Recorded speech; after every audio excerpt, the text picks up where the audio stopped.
Welcome to my YouTube channel. आज हम हिंदी कहानियों के MCQs करेंगे। आज हिंदी के हम MCQs करते हैं। आज पहला क्वेश्चन देखते हैं। दुनिया का सबसे अनमोल रत्न मतलब सुमिलित किरण है कौन सी कहानी किस रचनाकार ने लिखी है? दुनिया का अनमोल रत्न ये किसका है? ये प्रेमचंद जी का है। अपना अपना भाग्य ये जनेंद्र जी। लाल पान की बेगम ये किसका? फणीश्वर राथरेन। कोसी का गटवार है ये है शेखर जोशी का। तो आप देख लेना। इसका प्रकाशन वर्ष 1907 में हुआ। अपना अपना भाग्य ये 1934 की है। लाल पान की बेगम 1957 की है। कोसी का गटवार ये भी 1957 की है। अनिका जनेंद्र का जन्म 1905 और प्रेमचंद 1880। शेखर जोशी 1933 और फणीश्वर नाथ रेणु 1921 में हुआ। ध्यान रखना। आप मैच कर लेना कौन सा है। मैंने सारे बता दिया आपको, मतलब मैच कर ही देती हूँ। ए में दो जगह है। लाल पान की बेगम अपना अपना भाग्य है। बी में एक तो अपना बी राइट आंसर है अपना। अब देखते हैं बंग महिला को बचपन में किन नामों से पुकारा जाता था? बंग महिला का क्या नाम था बचपन में? नीलू और चारू, स्मिता, रानी और चारूबाला, अंशु और सागरिका। तो इन्हें किस नाम से पुकारा जाता था? बी आंसर रहेगा। रानी और चारूबाला इनका नाम था।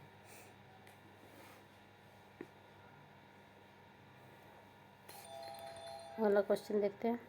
बंग महिला बंगाल में किस नाम से लेख कार्य करती थी? प्रभासिनी, मधुरिमा, देविका या सुहासिनी? बताओ किस नाम से करती थी? ये करती थी प्रभासी। एक कहानी दुलाई वाली 1900 ईस्वी में कौन सी पत्रिका में प्रकाशित हुई थी? बताओ। प्रदीप, सरस्वती, ब्रह्मा या नवयुग?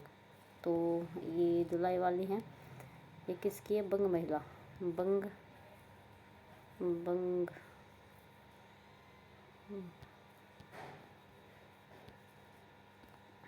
महिला के नाम से लिखती थी। और ये किस में प्रकाशित हुई थी? सरस्वती पत्रिका। सरस्वती पत्रिका 1900 में स्थापित हुई। ब्राह्मण किसकी? श्री निवास दास द्वारा लिखी गई थी। और प्रदीप है ये बाल कृष्ण भट्ट द्वारा लिखी गई। बंग महिला का वास्तविक नाम? बंग महिला का वास्तविक क्या नाम था? है तो सुरेंद्र वाला घोष था, कमलेंद्र था या महेंद्र वाला घोष था? तो इनका है राजेंद्र वाला घोष इनका नाम था।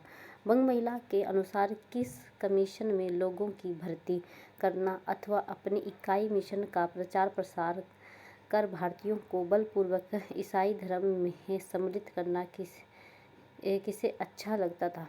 है तो ये किसका अच्छा लगता था? तो ये आएगा लॉर्ड कर्जन।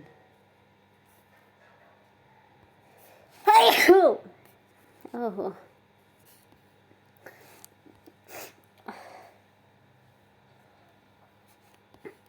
अब देखिए सातवां। चंद्रदेव से मेरी बातें कहानी में बिजली के माध्यम से किसकी अवस्था का चित्रण किया गया है? किसके? नेता, मजदूर, नारी या नारी का किया गया होगा। नारी। राम करते हैं सातवां क्वेश्चन। बंग महिला के अनुसार किस नगरी की मान्यता के सामने स्वर्गलोक भी फीका पड़ता है? स्वर्गलोक भी फीका पड़ता है। यह दिल्ली, बनारस, कलकत्ता या लाहौर? तो ये पड़ता है कलकत्ता। कहानी चंद्रदेव से मेरी बातें में देवताओं के चीफ जस्टिस कौन थे? यह है चित्रगुप्त। चीफ जस्टिस है चित्र। इसका प्रकाशन 1904 में हुआ था। ये बंग महिला या राजेंद्र वाला घोष के द्वारा लिखी गई है। अब आते हैं कहानी चंद्रदेव होगी। निम्नलिखित में से किस पात्र का संबंध दुलाई वाली कहानी से नहीं है? नहीं क्या पूछा कर नहीं है। इसका प्रकाशन 1907 में हुआ था। दुलाई वाली ये भी बंग महिला की है। वंशीधर है, हरिशंकर है, जबल किशोरी है, तो हरी ये नहीं है, बाकी तीनों है। कहानी दुलाई वाली सरस्वती पत्रिका में कब प्रकाशित हुई थी? दुलाई वाली कहानी है तो 1907 में, इसका प्रकाशन 1907 में ही हुआ था। अरे तुम क्या जानो, इन लोगों की हंसी ऐसी ही होती है। हंसी में किसी के प्राण भी निकल जाए तो भी इन्हें दया न आवे। उक्त कथन का संबंध किस कहानी से है? ये कहानी है ये दुलाई वाली। ये जानकी, ये कौन से पात्र है? ये है जानकी दही। ये जानकी दही बोलती है ये कथन। ये है इसकी बंसीलाल की पत्नी। इनका प्रकाशन वर्ष तो बता देती हूँ। चंद्रदेव से मेरी बात है तो 1904 को आपको पता ही है। टोकरी ये 1901 की है, ये 1947 की है, और दुलाई वाली 1907। निम्नलिखित में से किसका संबंध माधवराव सप्रे से नहीं है? माधवराव सप्रे से नहीं है। हिंद केसरी, छत्तीसगढ़ पत्र और हिंद ग्रंथ प्रकाशन मंडली और भारतीय नाट्य मंडली किससे नहीं है? ये नहीं है। भारत नाट्य मंडली से इनका संबंध है। बाद में हिंद माधवराव सप्रे का हिंद केसरी से संबंध है। छत्तीसगढ़ पत्रिका में तो ये इनकी रचना वो एक टोकरी भर मिट्टी प्रकाशित हुई थी। हिंदी ग्रंथ प्रकाश इनकी मंडली है। महाराज नाराज न हो, आपसे एक टोकरी भर मिट्टी नहीं उठाई जाती और इस झोंपड़ी में तो हजारों टोकरियां मिट्टी पड़ी हैं। उसका भार आप जन्म भर क्यों कर उठा सकेंगे? एक टोकरी भर मिट्टी में उक्त कथन किसका है? ये कथन किसका है? विधवा कितनी, ये है वृद्ध विधवा है उसका कथन है। निम्नलिखित में से सुभद्रा कुमारी चौहान का कहानी संग्रह नहीं है। इनका कहानी संग्रह नहीं बताना है। इसका जन्म क्या 1904 में इनका जन्म हुआ था। ये बिखरे मोती, उन्मादनी, मनमोहिनी, सीधे साधे चित्र ये भी है, ये भी इसका है। तो इसका कौन सा नहीं है ये देखना है। तो इसका उन्मादनी भी इनका है, तो क्या नहीं है इनका? मनमोहिनी इनका नहीं है।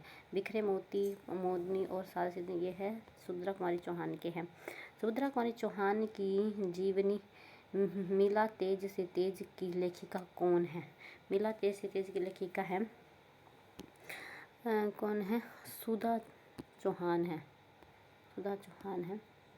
निम्नलिखित में से सुभद्रा कुमारी चौहान का काव्य संग्रह है। काव्य संग्रह कौन सा है इनका?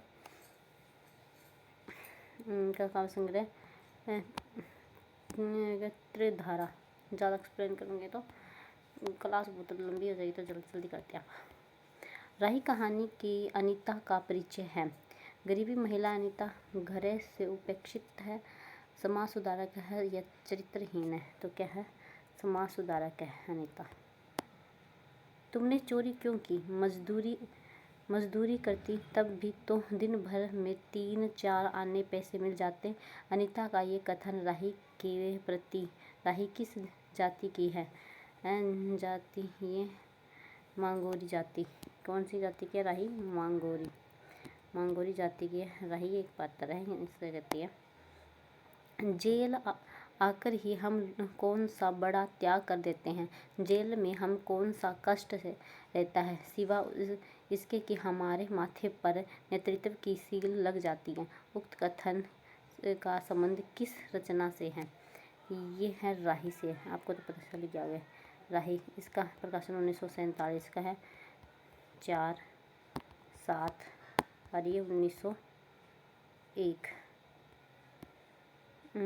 प्रेमचंद नाम से प्रेमचंद की पहली कहानी बड़े घर की बेटी 1910 ईस्वी में किस पत्रिका में प्रकाशित हुई थी? तो ये प्रकाशित हुई थी जमाना पत्रिका में। तो ईदगाह कहानी का आधार है सामाजिक समस्या, बाल मनोवैज्ञानिक स्वतंत्रता। इसका है बाल मनोवैज्ञानिक। हामिद की दादी का नाम है अमीना है। निम्नलिखित में से किस पात्र का संबंध ईदगाह कहानी से नहीं है? नहीं पूछा है तो ये ध्यान रखना। क्वेश्चन क्या पूछा है? नहीं है तो नूरे है, तो अब्दुल का नहीं है, बाकी है महमूद, नूरे और मोहसिन तो है इसमें। कितना अपूर्ण दृश्य था जिसकी सामूहिक क्रिया है विस्तार और अनंतता हृदय को श्रद्धा, गर्व और आत्मानंद से भर देती थी। मानव भ्रातृत्व का एक सूत्र इन समस्त आत्माओं को एक लड़ी में पिरोए हुए है। उक्त कथन का संबंध किस कहानी से है? कितना अपूर्ण दृश्य था जिसकी सामूहिक क्रिया विस्तार और अनंतता हृदय को श्रद्धा, पर्व और आत्मानंद से भर देती है। मानव भ्रातृत्व का एक सूत्र इन समस्त आत्माओं को एक लड़ी में पिरोए है। उक्त कथन किससे है? ये कथन है और ईदगाह, ये पिरोहे हैं, ये ईदगाह से ये कथन प्रेमचंद जी का। तुम्हारे खिलौने कितने ही जोर लगाए मेरे चिमटे का बाल भी बांका नहीं कर सकते। मेरा बहादुर शेर है चिमटा। उक्त कथन का संबंध किस कहानी से है? ये है प्रेमचंद। किस कहानीकार का है? तो ये है प्रेमचंद का। इनका जन्म है 5/1880 1889। राधिका रमन प्रसाद का जन्म है, इसका याद नहीं, कल देख के बताऊंगी।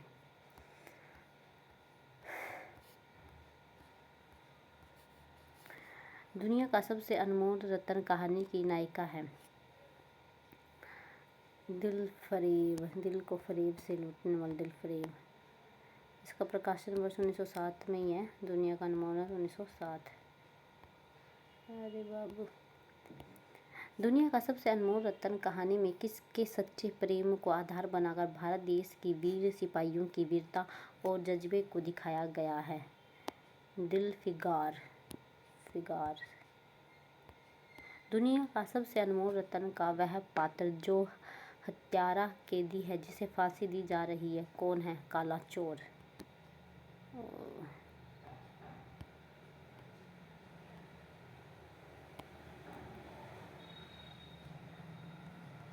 काला चोर।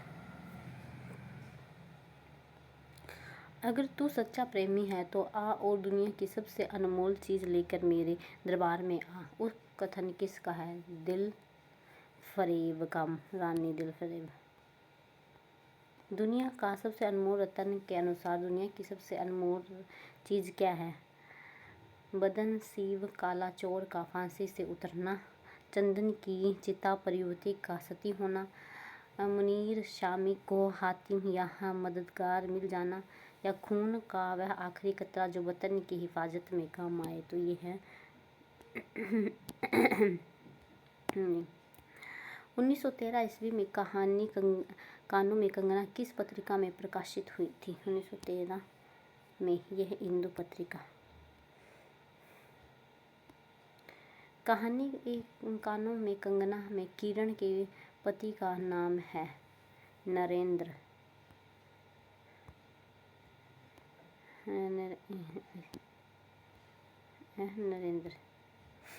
निम्नलिखित में से पात्र का संबंध कानों में कंगना से नहीं है? किसका नहीं है? राहुल का नहीं है, बाकी सभी है। योगेश्वर उसके किरण के पिता हैं। जूही काम करती है, मोहन उसका नरेंद्र का दोस्त है। समय का अद्भुत चक्कर है। जिस दिन मैंने धर्म ग्रंथ से मुंह मोड़ा उसी दिन कामदेव ने वहां जाकर उसकी किताब का पहला सफ़ा उल्टा। कथन किस कहानी से है? ये कहानी कानों में कंगना। तो इनके प्रकाशन वर्ष 7, इनका तो मैंने बताया 47 और ये 1913 और ये हैं 1915।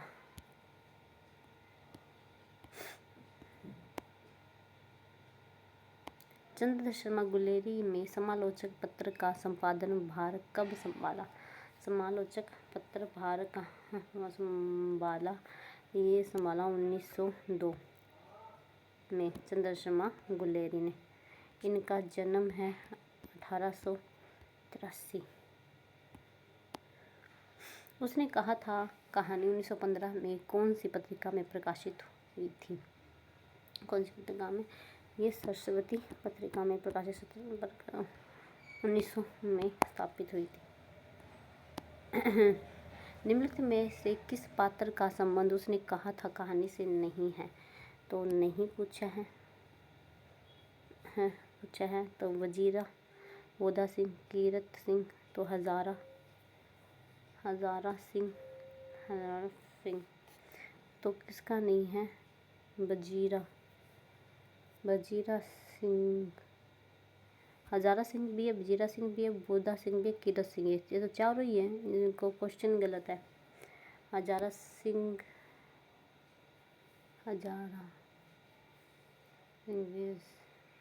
इसमें आंसर क्या दे रखा है? 38 का 3। वजीरा सिंह तो है वही उसमें। वजीरा सिंह ये देखना पड़ेगा, ये क्वेश्चन डाउटफुल है क्योंकि चारों पात्र है कहानी के अंदर। निम्नलिखित में से किस पात्र का संबंध उसने कहा था कहानी से है? किसका? निम्नलिखित में से किस पात्र का संबंध उसने कहा कहानी से है? लेफ्टिनेंट सिंह, पलटन कप्तान सिंह। तो इसका है लेफ्टिनेंट सिंह का है।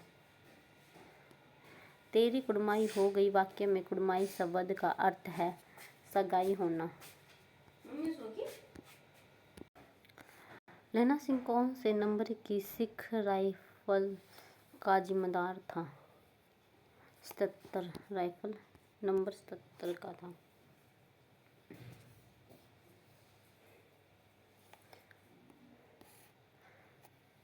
लड़के ने घर ही राह ली। रास्ते में एक लड़के को मोरी में ढकेल दिया। एक छावड़ी वाले की दिन भर की कमाई खोई।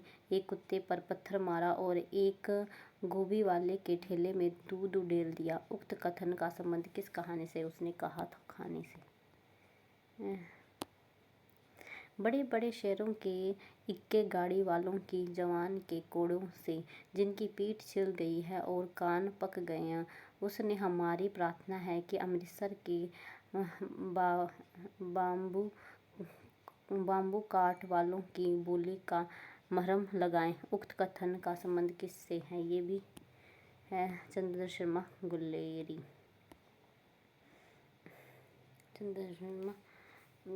का अब 1912 ईस्वी में इंदु पत्रिका में जयशंकर प्रसाद की कौन सी कहानी प्रकाशित हुई थी?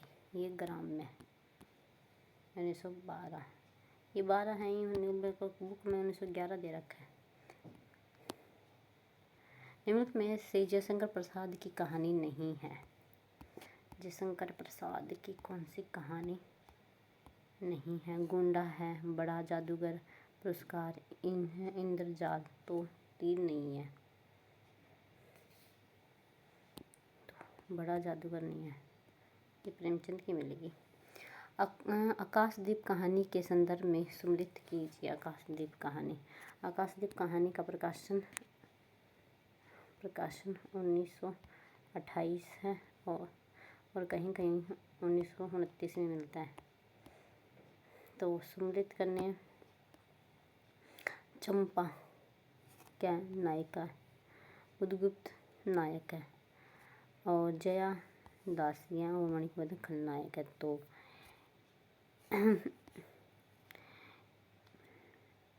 ए में 3 लिखना पड़ेगा। ए में 3 2 जगह है, फिर डी में 2, डी में 2, तो बी है इसका। बुद्धगुप्त मेरे लिए सब भूमि मिट्टी है, सब जल तरल है, सब पवन शीतल है, कोई विशेष आकांक्षा हृदय में अग्नि के समान प्रज्वलित नहीं है। उक्त कथन किसके द्वारा कहा गया है? किसे? जया, चंपा, मणिभंजल, दस्यु। तो ये कहा गया है चंपा के द्वारा ही, चंपा के द्वारा। भगवान मेरे पथभ्रष्ट नाविक को अंधकार में ठीक पथ पर ले चलना। उक्त कथन का संबंध किस कहानी से है? आकाशदीप कहानी से। इस कहानी 1928 या 1956 उसने कहा 1915 था या 1947 का, आपको बता ही दिया था। चंपा, हम लोग जन्मभूमि भारतवर्ष से कितनी दूर इन निरीह प्राणियों में इंद्र और सच्ची के समान पूजित है। उक्त कथन का संबंध किस कहानी से है? तो ये है किस कहानी का है? तो ये कहानी किसकी लिखी गई है? चंपा, ये तो है जयशंकर प्रसाद की है। आकाशदीप इनका 1889, 1880, 1883 और 1904। जनेंद्र के बचपन का क्या नाम था? जनेंद्र के बचपन का आनंदीलाल। आनंदीलाल यानी बचपन का नाम 50 गुण 2 ही है। आनंदीलाल। जनेंद्र के बचपन का नाम आनंदीलाल था। ये 1905 में इनका जन्म है। निम्न में से जनेंद्र का कहानी संग्रह नहीं है तो फांसी है, एक रात भी है, जल संधि, इनमें कन्फ्यूजन है तो इसका नहीं है। तो ये जल संधि है, इनका ये सजा नहीं है। कहानी अपना अपना भाग्य का पात्र लेखक किस तरह का व्यक्ति है? अपना अपना भाग्य, ये है सक्रिय समाजसेवी है, उदासीन बुद्धिजीवी है, राजनीतिक कार्यकर्ता है, मनोचिकित्सक है। तो ये है उदासीन बुद्धिजीवी है। सही क्या? देख लेते हैं एक बार। राइट।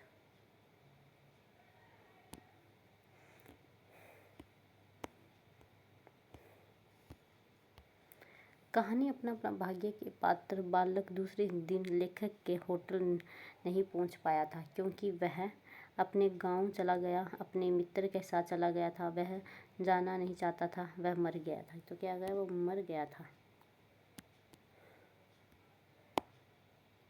मानव मनुष्यता के नमूनों का बाजार सज कर सामने से इछलाता निकल जा रहा है। उक्त कथन संबंध किस कहानी से है? अपने अपने भाग्य से।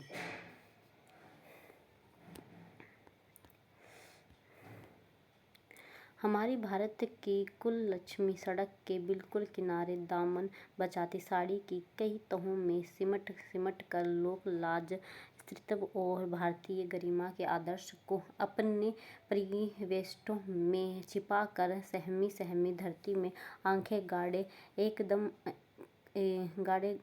कदम कदम बढ़ा रही है। उक्त वक्तव्य का संबंध किस कहानी से है? किस कहानीकार से है? किस कहानीकार से है? तो ये है जनेंद्र का।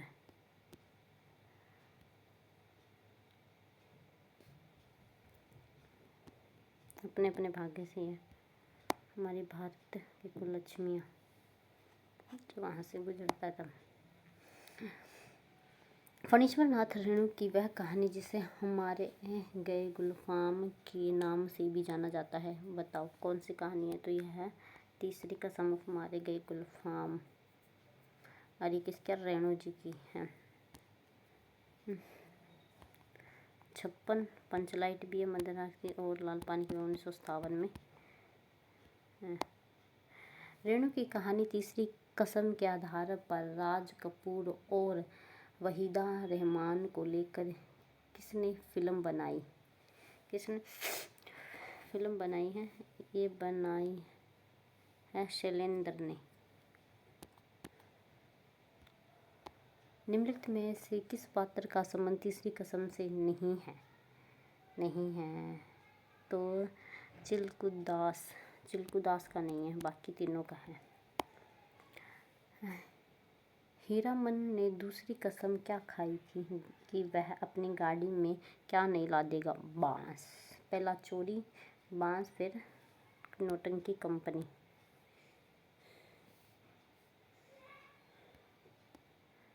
शाम होते ही नौटंकी का नगाड़ा बजने लगता है। नगाड़े की आवाज़ सुनते ही हीराबाई की पुकार कानों के पास मंडराने लगती है। भैया मीता हीरामन उस्ताद गुरुजी हमेशा कोई न कोई बाजा उसके मन के कोने में बजता रहता है। दिन भर पंक्तियों का संबंध किस कहानी से है? तो ये आप समझ गए होंगे कौन सी कहानी से है।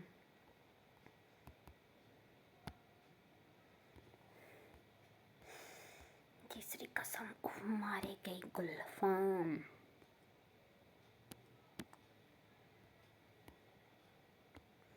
आज के लिए इतना ही, और वाक्य करेंगे नेक्स्ट क्लास में। Thank you.